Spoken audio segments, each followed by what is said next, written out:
ẹ̀sìn mùsùlùmí fèsì lórí ohun tí Olúgbọ́n sọ. Wọ́n ní tó bá fẹ́ ṣègbè lẹ́yìn ìmáàmù kí ó sọ fún ìmáàmù kó lọ yanjú aáwọ̀ tó wà láàrin rẹ̀ àti ìdílé Ayílára, torí lórí ìgbésẹ̀ pé kó lọ yanjú ara rẹ̀ pẹ̀lú ìdílé Ayílára làwọn sì wà dọ̀la.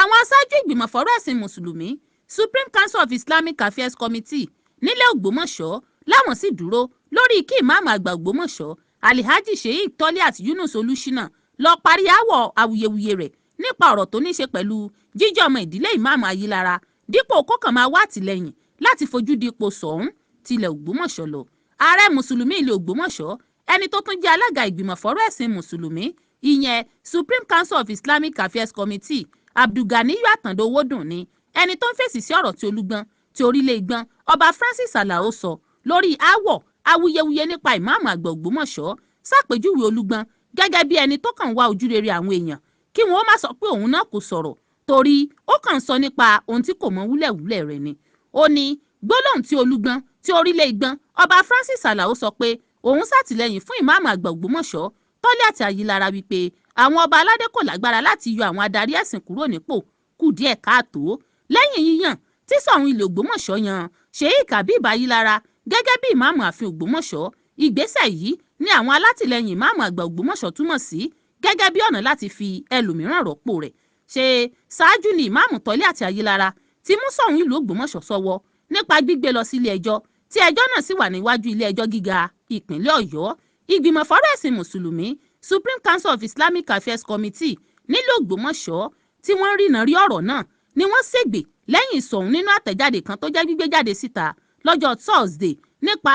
ọ̀rọ̀ tí ó tẹnu Olúgbọ́n Ọba Francis Alao jáde síta lórí ìjà aáwọ̀ ìmáàmù àgbà Ògbómọ̀ṣọ́ àti Ṣọ̀ún tìlú Ògbómọ̀ṣọ́. Ìgbìmọ̀ náà tọ́ka sí ọ̀rọ̀ tí Olúgbọ́n sọ gẹ́gẹ́ bí èyí tí kò bójúmu rárá bó ti wulẹ̀ kó mọ.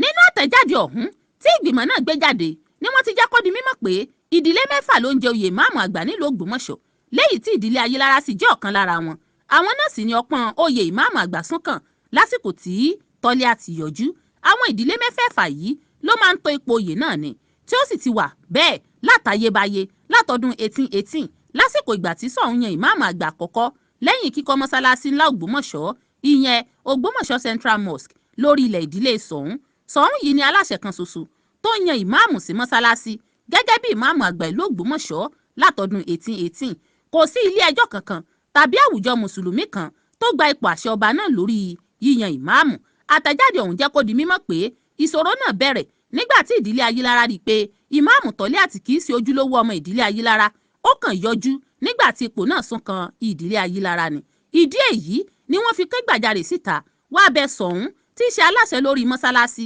àti yíyan ìmáàmù ibẹ̀, tí Ṣọ̀ún sì gbé ìgbìmọ̀ dìde fún ìwádìí ìfimúfínlẹ̀ èyí tí àwọn aṣáájú ẹ̀sìn mùsùlùmí nílùú Ògbómọ̀ṣọ́ léwájú rẹ̀. Ìgbìmọ̀ ọ̀hún ní kí Toliat yanjú ọ̀rọ̀ náà pẹ̀lú mọ̀lẹ́bí rẹ̀, àìfi ara rẹ̀ hàn àti pípèsè àwọn ẹ̀rí máa jẹ́mi ìṣó gẹ́gẹ́ bí ojúlówó ọmọ ìdílé Ayílára ní tòótọ́ ló ṣokùnfà gẹ́gẹ́ bí ohun tí àwọn ìgbìmọ̀ náà gbé kalẹ̀ ló fa ìṣòro awuyewuye tí Sheikh Toliat ń gbé kiri pé kábíyèsí ọba Ghandi Afọlábí Ṣọ̀ún tilẹ̀ Ògbómọ̀ṣọ́ fẹ́ yọ òun nípò. Àgbáríjọpọ̀ àwọn ìmáàmù àti àwọn àfáà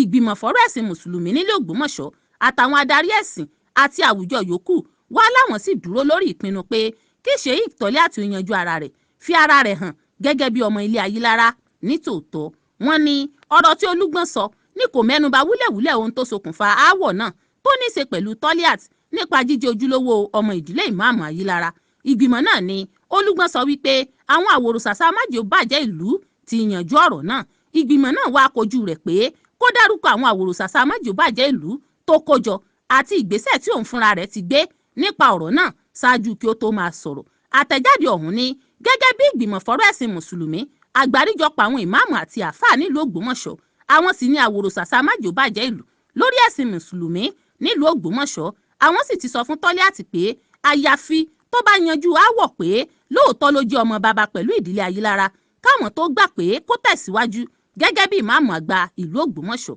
Ìgbìmọ̀ fọ́rọ̀ ẹ̀sìn mùsùlùmí náà ní lóòótọ́ Ṣọ̀ún jẹ́ Kristẹni, ó sì tún jẹ́ pásítọ̀ tẹ́lẹ̀ rí, àmọ́ wọ́n ní kò tí ì sí aburú kankan tàbí fojú tẹ́ńbẹ́lú ẹ̀sìn mùsùlùmí nílùú, bẹ́ẹ̀ ni kò fààyè gba ìpínyà rárá bó ti wulẹ̀ kó mọ gẹ́gẹ́ bí ohun tí àwọn èèyàn kan gbé kiri. Ìgbìmọ̀ fọ́rọ̀ ẹ̀sìn mùsùlùmí nílùú Ògbómọ̀ṣọ́ náà ní àwọn kò gbọ́ nǹkan kan nípa ọ̀rọ̀ ẹjọ́ tó wà nílé ẹjọ́, àmọ́ kí kí àwọn èèyàn ó mọ èyí dájú pé Ṣọ̀ún kọ́ ni ó ní aáwọ̀ pẹ̀lú ìmáàmù Tọ́lí àti àwọn ìdílé Ayílára ni wọ́n ní aáwọ̀ tí ìmáàmù àti àwọn ẹ̀mẹ̀wà rẹ̀ sì sọ di ti ọba nípa gbígbé ẹjọ́ 4 ọ̀tọ̀ọ̀tọ̀ dìde tako orí àpèrè Ṣọ̀ún tó yàn gẹ́gẹ́ bí ìmáàmù àgbà ilẹ̀ Ògbómọ̀ṣọ́. Òun náà sì ló tako òfin ilé ẹjọ́ nípa àwọn ọ̀rọ̀ àlùfàǹsá tó ń sọ jáde lójú òpó ìtàkùn ayélujára láti fojú tẹ́ńbẹ́lú ipò Ṣọ̀ún. Imam Toliat gan-an lẹni tó ń dá ìpínyà sílẹ̀ láwùjọ àwọn mùsùlùmí nílùú Ògbómọ̀ṣọ́ nípa gbígbìyànjú láti gba ipò tí kìí ṣe tirẹ̀. Ìgbìmọ̀ náà ní ti ìyànsípò Sheikh Habib Ahmed Adékúnlé Ayílára gẹ́gẹ́ bí ìmáàmù ààfin Ògbómọ̀ṣọ́ ó tẹ́ àwọn lọ́rùn, àwọn sì faramọ́, àwọn dúró lẹ́yìn rẹ̀, àwọn yóò sì máa tẹ̀síwájú nípa sísàdúrà fún àṣeyọrí rẹ̀ àti ti ọba Ghandi Afọlábí Ṣọ̀ún ti ilẹ̀ Ògbómọ̀ṣọ́. Àmọ́ àwọn rawọ́ ẹ̀bẹ̀ sí àwọn èèyàn kí wọ́n sọ fún ìmáàmù Toliat kó lọ yanjú aáwọ̀ rẹ̀ pẹ̀lú ìdílé Ayílára pé lórí èyí sì ni àwọn wà tí àwọn sì dúró lé lórí. Ẹ ṣé púpọ̀ fún gbígbọ́ tí ẹ̀ ń gbọ́ wa, yóò sì dára fún yín.